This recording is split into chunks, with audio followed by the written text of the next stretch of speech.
I'm Suzanne Sibylla. I'm the owner of Sibylla and Associates, which is the premier leadership and employee development company. Overcome obstacles, reframe your reality, love life, and have growth goals.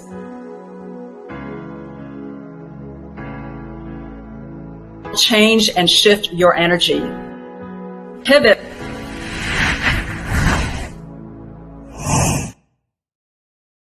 Hi, I'm Suzanne Sibylla, your host of Pivot Now, where we bring on interesting, exciting, and dynamic guests who will share with us their tips, tricks, and life and business hacks to help you pivot in your life. I am so excited to bring this guest on our show. She's absolutely amazing. You gotta watch it. You gotta watch our show all the way to the end, So she is dubbed by her clients as, get this, the professor of happiness and joy. How great is that? I love that title. She's also a mindset strategist and a well-known author, and she's also an award-winning singer and songwriter. Absolutely amazing. Welcome to our show, Carrie Rowan. Welcome, welcome, welcome. Woo! Let's go. Let's go. We got the hearts. We got the claps. We got the smiles. We're on. Woo! Thank you. Woo, I love your energy, Suzanne. Thank you so much for having me on today. This is amazing. I am so honored to be here with you today. Well, I'm so glad that you're here on the show. So fantastic to have you on the show. I was actually on Carrie's show, everyone. Last week? Yes. So she has you a rocked podcast it. show. She has a podcast show, Looking for the Good. And you got 50,000 downloads? I have. Listeners? Well, in radio, right? It's a radio show, so we talk listeners.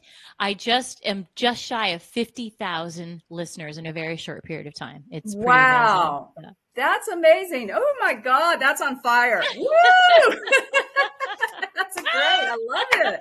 I love it so much. Thank you. We want to know your backstory and how you pivoted in your life or business. Well, so tell us. I love that. I love talking about that because it's such a contrast. I came out of college and went right into corporate America. And, I went through this intern program where they showed me everything about the company and I loved it. I fell in love with the company. I knew how it worked inside and out. And then I was in professional sales and, I climbed that ladder and got to the top of where I thought I wanted to be. Mm-hmm. And it was a lot of hard work. It's not easy. And especially being a woman in a male dominated industry, I really had to work hard to climb up that ladder. But I got to the top. I had 8 direct reports reporting to me.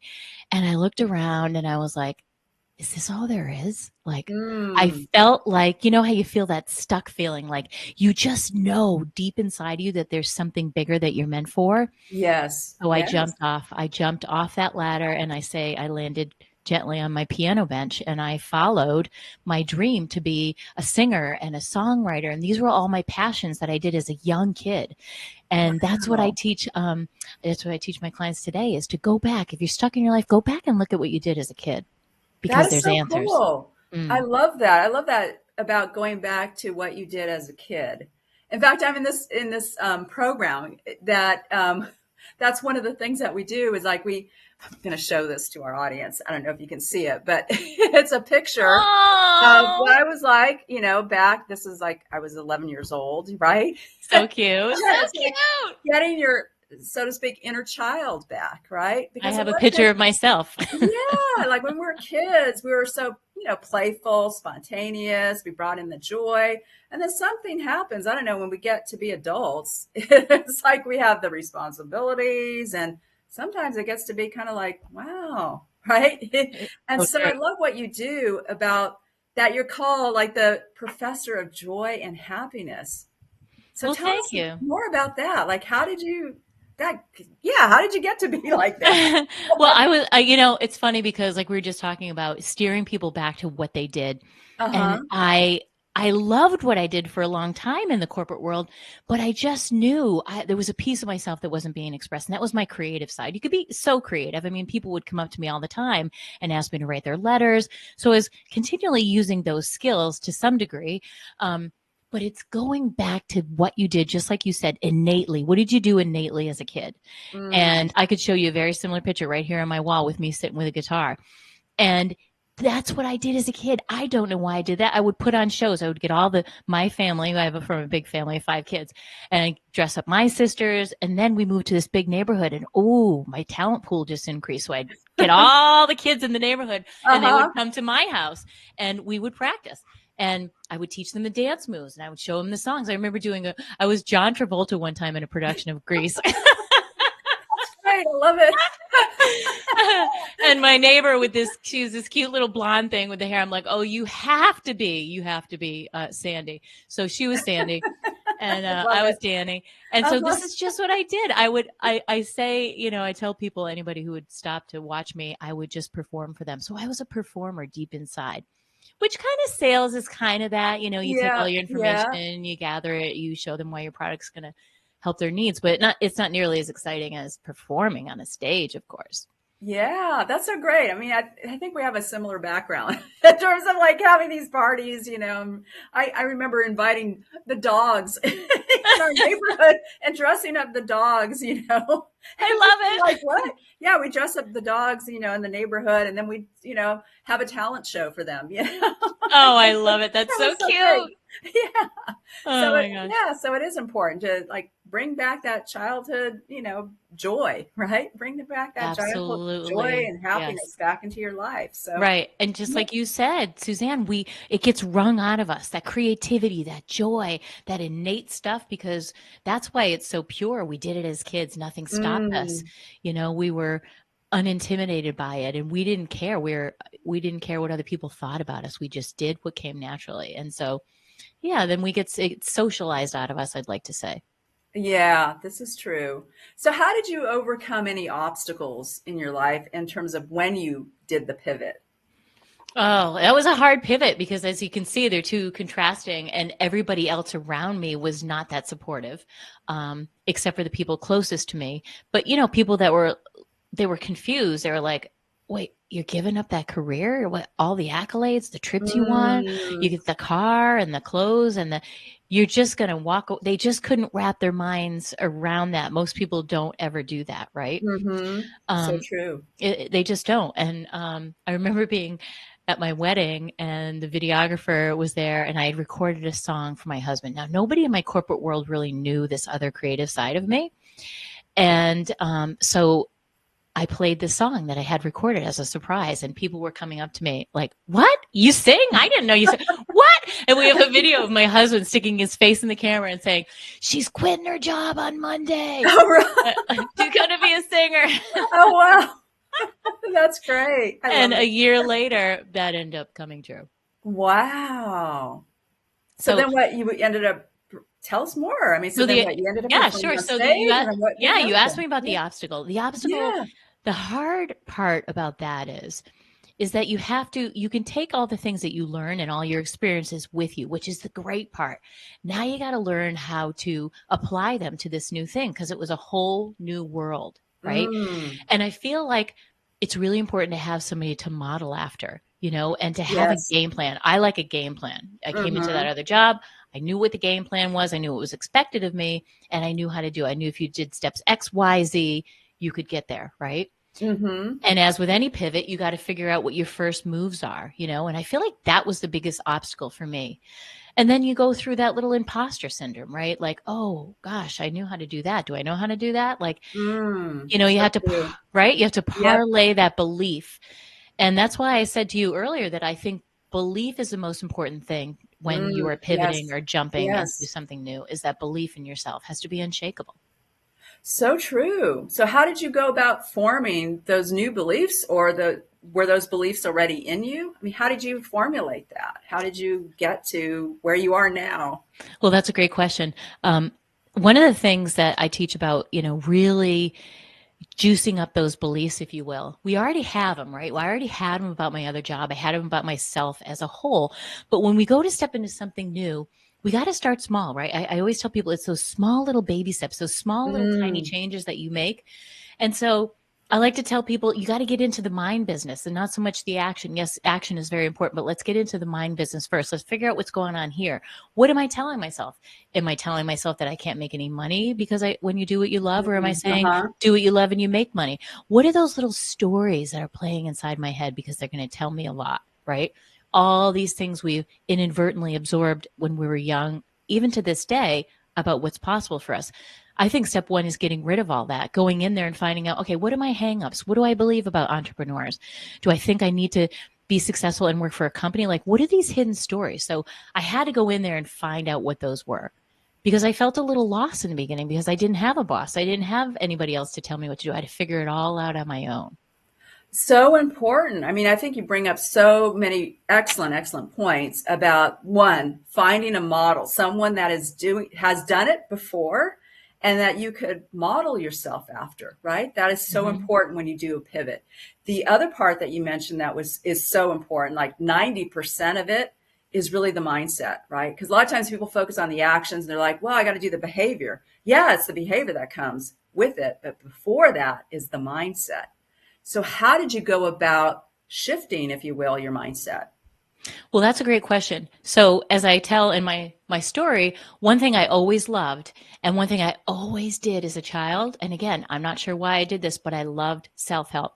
My parents were in Amway. Remember Amway? Yes, I remember Amway. Yeah. So they did her Amway for a little bit of time. But the Uh-huh. cool thing about Amway, besides those delicious food bars they used to have, was the motivational aspect of it, right? So they would have all Yes. these speakers come in, and my dad would come home with these tapes, dating myself, and he'd have all these tapes of like Zig Ziglar and all these motivational speakers, right? All the greats back when in the day, and Brian Tracy, like all the original ones, Yes. Uh-huh. and I would take those and I would listen to those. I don't know why. I loved that stuff. I couldn't get enough of that stuff, right? Wow, that's cool. I It mean, was to be really at that cool, age too, and to be listening to those kinds of things, right? Because I right? mean, I do that with our son, and sometimes he's like, I don't know if I want to hear all this stuff, but I know it's Tried to do that. absorbing, Of right? course, we try to do that with our own kids. It's like the same reason I can't teach my kids how to play piano. They don't want us to Exactly. teach them. Exactly. Right. So, it was building that up. So I had a skill set there, and it was reading my first Wayne Dyer book when I was 11. So I had all that stuff Wow. in my head. I had that skill set because I love that. It was a passion of mine. And so it was applying it. It was like, okay, sitting down and actually saying, okay, I need to go through these stories. I need to apply these things. And how do I do that? You do it with tiny, small little action steps every day, right? Mm, So it's one thing to know it, as you know, Suzanne, you can know it up there in your head, but if you're not bringing yes. it down into your body and using it, it's Mm-hmm. pretty much useless. It's like going to a great seminar, being all pumped up and walking out the door and never thinking about it again or reading your notes. So good. So good. So we're going to have more information from you. I want to hear your tips, but we're in for a commercial break. Hi, I'm Kelly Melissa Reinhart, host of Make Mental Health Matter. Join me on Mondays at 11 a.m. and Wednesdays at 7 p.m. Mountain Standard Time on the Achieve TV network right here on E360 TV.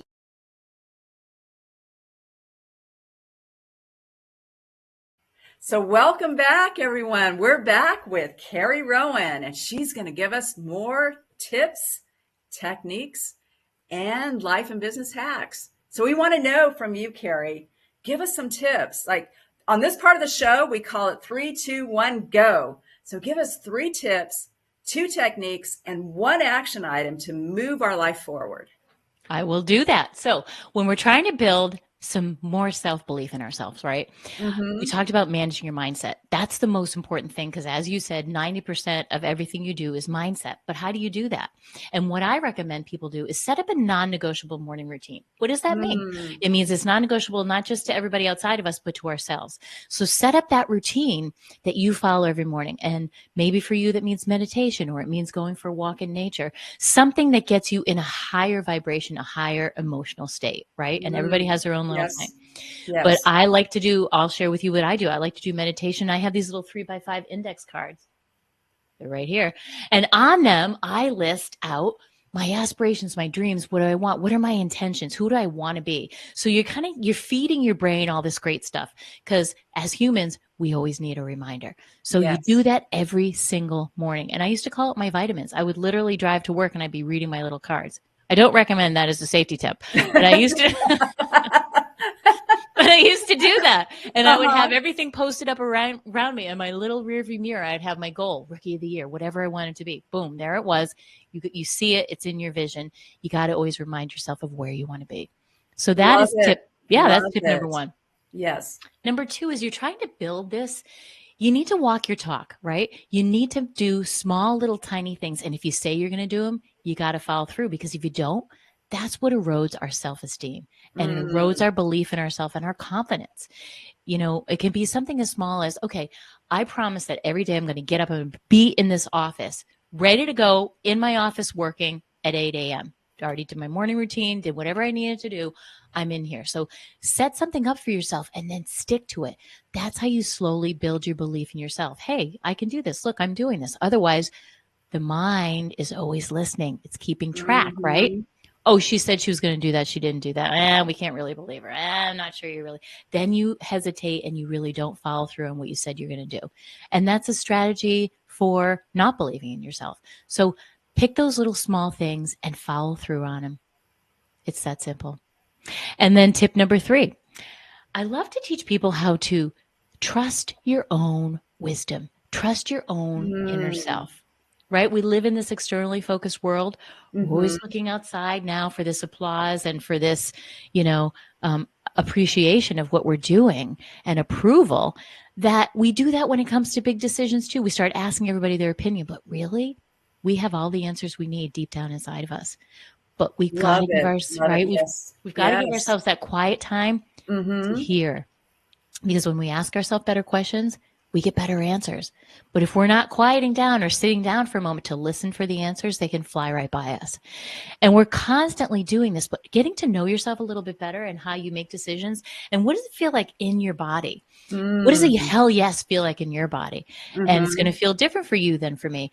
Get to know that. Get to know yourself. What does a no feel like? When you ask a question, does this resonate with me? Is this for my highest good? What does a no feel like, and where do you feel it? So that you can know the difference between your own yes and your own no. That's how we get really, really strong with our decision making, and keep practicing it. It's a practice, like yoga, like meditation. You have to practice that decision making muscle and that belief muscle, and that's how you grow it. Love it. Oh my God. This is gold. This is fire. Oh my gosh, Carrie. I absolutely love this. This is so cool. So Thank cool. you. I love it that you talk about the morning routine. It's so important.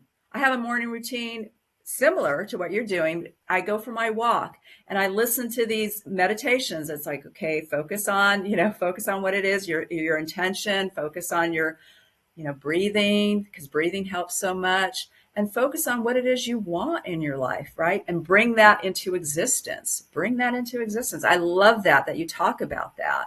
And then also shifting how you view things, right? Shifting that mindset as well. So I love that you talked about healthy habits and all. Oh, I love it. I love it so much. So great. So great. So those are the 3 tips. What about the techniques? Well, I think it's really important to teach people a couple techniques that they can use, right? Because shifting your mind, I have 2 techniques that I love to share with people, and they're easy. I like easy stuff. Easy stuff you can keep it. Love easy and simple, right? Don't get it complicated. Here's 2 quick ways to change your mindset anytime you want to. Very quick ways. So first, move your body. It sounds so easy, right? To move your body, but we forget. We are stuck here at our desk. We're in the middle of something. Have you ever noticed when somebody comes over to your desk and says, hey, let's go out for a walk? You stop what you're doing, which you might have been frustrated with. You go out for a walk, you change your whole body. You're moving, you're swinging your arms, and you're realigning the energy in your body. You come back to your desk and suddenly the answer is right there in front of you. Why? Because you changed your mindset. You went outside, you changed your body, because the body really controls our emotions, right? Yes, yes. And so when we can change the body up, come back to what we were doing, the answer is our mindset. We get a fresh and clear look. And that ties into with the second one, which is to change your focus. We know that what we're focused on, we get more of. And here's the caveat, whether we want it or not, right? Yes. We're focused on all the things that are wrong, which is the way the brain is designed. So it just does that inherently. We are all wired that way. So we have to retrain it. We have to bring it back. And so we have to learn how to change our focus on demand. And that's what I teach my clients. You can change your focus on demand. I love it. Oh my gosh, that's so great. So great. I love talking about this stuff too, because it's so true, right? It change your physiology, changes the way your body is. Hmm. Because a lot of times, I mean, I've seen that too with a lot of clients that I've worked with, it's like, oh, I just feel like I'm so sad or depressed or anxious. And then they're like in this slump mode, right? And then we'll Hmm. do something like, okay, well, change your state, change the way you're moving, move, right? Just Move. move, Yeah. Get move out of your your seat. body. And then automatically, like immediately, they're like, wow, I just feel a little bit better, right? It's just like, It's so wow. true. And then a lot of times too, when you're thinking of ideas and if you're there at your computer, a lot of times those ideas don't come because you're just sitting there, right? Thinking like, I got to think of that idea. Like, I got to think of it. I got to brainstorm, right? A lot of times those ideas come when you're on a walk. Hmm. For me, a lot of times those ideas come when I'm in a shower. I'm taking a Always. shower and I'm like, oh my gosh, I got to write this down. Like, okay, when I get out of the shower, I got to put that on my phone because this is a great one, right? This is a great idea. And so those ideas come not when you're sitting, a lot of times when you're just sitting there, right? But it's like moving your body. I love that. Physiology is so important. So Absolutely. important. Thank you And I so much. think people get a misconception about energy, right? Like just what you said, the way we hold our bodies, right? All the studies that have been done on body language and, you're going to do the Wonder Woman stance. Why? Because you're holding your body in a powerful position. It not only makes you feel confident, the study showed that your perception of you becomes more confident when you hold your body. And we've got all these power poses that we can use, right? But I Yeah. feel like there's a misconception about energy. And that's another thing I love teaching people is how to create energy on demand, right? Because that's exactly what you were doing. You got her up, you changed her energy, you walked outside. A lot of times people think we need to rest, and that's important. But sometimes it's the opposite. I keep my little trampoline outside my office door. Why? Because I go out and jump on it for 2 or 3 minutes if I need to jazz up my energy before I get on a call like this one. I love that. I love that with the little trampoline and just jump in there because I do that too. I mean, I don't have a trampoline, but I go in my living room area. Like I'll put on some music, just do some kind of movement and everything, get myself hyped up, get the Yeah, energy dance party going. for one. It's on my list. It's on a tip sheet that I have. Yeah, I love that. So we're going to find out the action item after our commercial break. Hi, this is Ken D. Foster, the host of the Voices of Courage show. Join us live on Wednesdays at 11 a.m. Pacific, where we help you see the unseeable, know the unknowable, and do the impossible on E360 TV.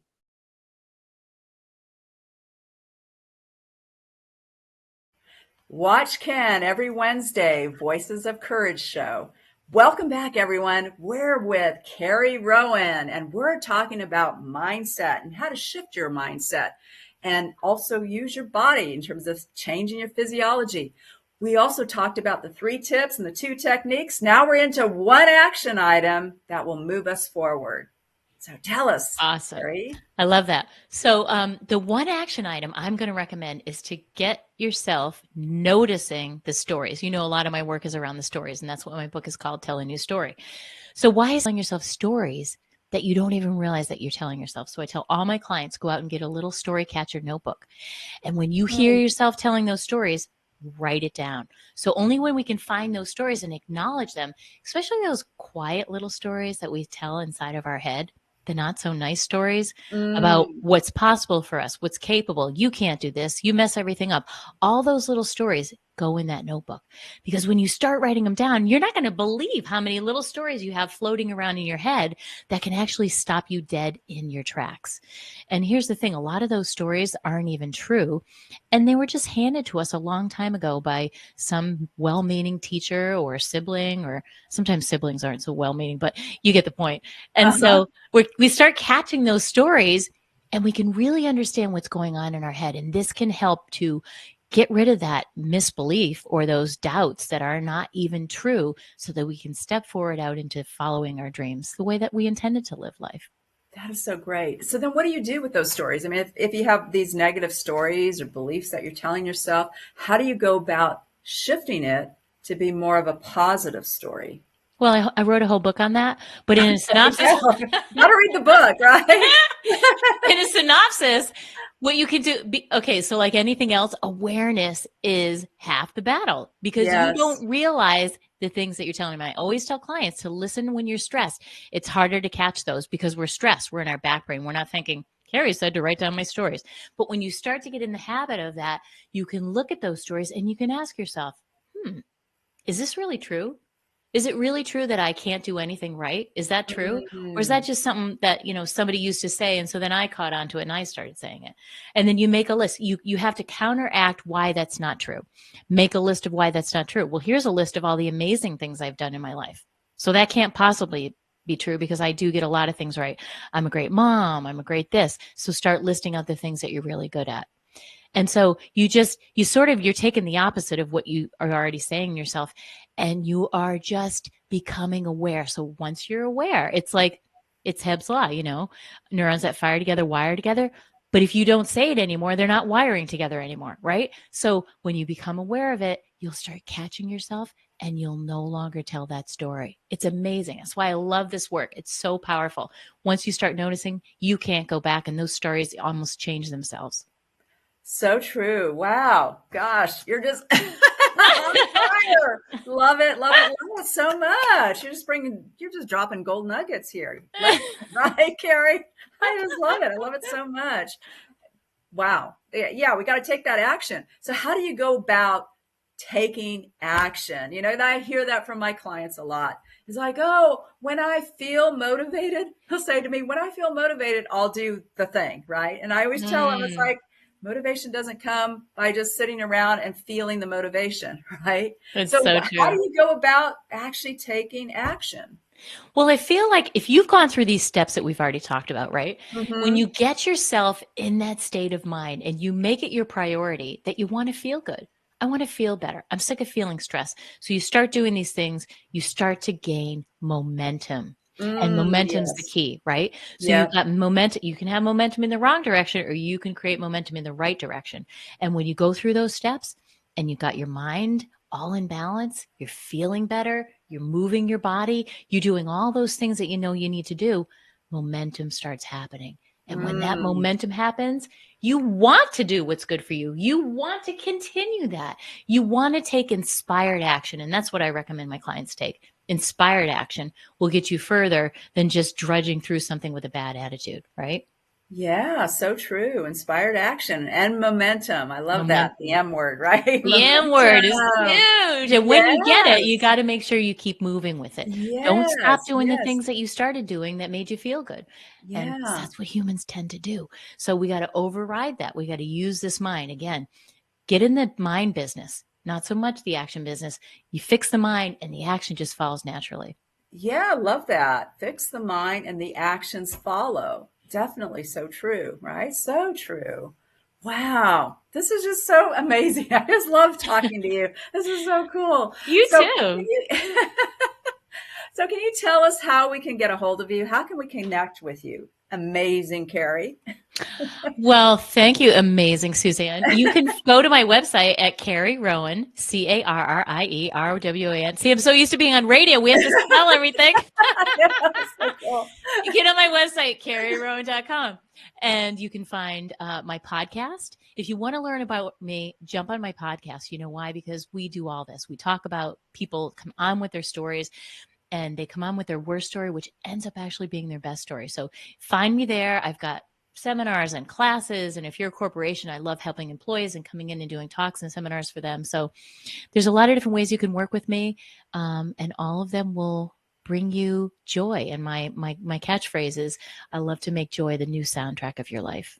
Oh, wow. That is so cool. That's so cool. And your podcast is called Look for the Good. Look for the Good. I know. And you bring people on that talk about their stories and how they've been able to shift and pivot in their life. And it's an amazing show. I mean, because I was just on your show. So. You were amazing. Yes. You have to tune in. You have to hear. Fun. Yes. You have to hear Suzanne's story. She was an absolute amazing. Yeah, it was so much fun to guest. be on your show. And so I don't know if you can do this for us, but can you sing us a song? I don't know if you're open to doing that. I put you not really prepared to sing a song, okay. But if you want to hear my music, totally go over to my website at carrierowan.com. You can hear my music. And when you listen to my show, Look for the Good, that's me singing in the beginning of my outro and in my intro and my outro. So you can hear my music there. But And I'm honored that you would want me to just break yeah, into song. I know. Like, I know I can't put you on the spot, but listen to Carrie and her show. I mean, yeah, and her music. So what kind of music do you play? I mean, what kind of, is it inspirational? What kind of? Well, that's a great question. In my book is my music. So my book's interactive. And when I tell a story about something that happened in my life that I wish didn't happen, there's a little QR code and you can hear my songs. So my songs they're kind of folk because they all tell a story. They have a message. They're kind of folk pop in that genre. And so adult contemporary would be another thing that people classify it as. But it's music that is, calming. I have upbeat songs or, slower songs and everything in between. So I've got just a little bit of something for everybody. That sounds great. I love it. Love it so much. Well, it was so great to have you on our show. Love it so much. And you brought so many tips and techniques and action items to move us forward and pivot our life. I just love it. You get more hearts and more fire to you. Just absolutely great, Carrie. So that's awesome. Great. Thank you, Suzanne. Yeah. It's been a pleasure. Yeah, thank you. And we love having you on, our audience watching every Tuesday, 10 o'clock Pacific time, 1 o'clock Eastern time. Live life abundantly. Pivot now. Change and shift your energy. Pivot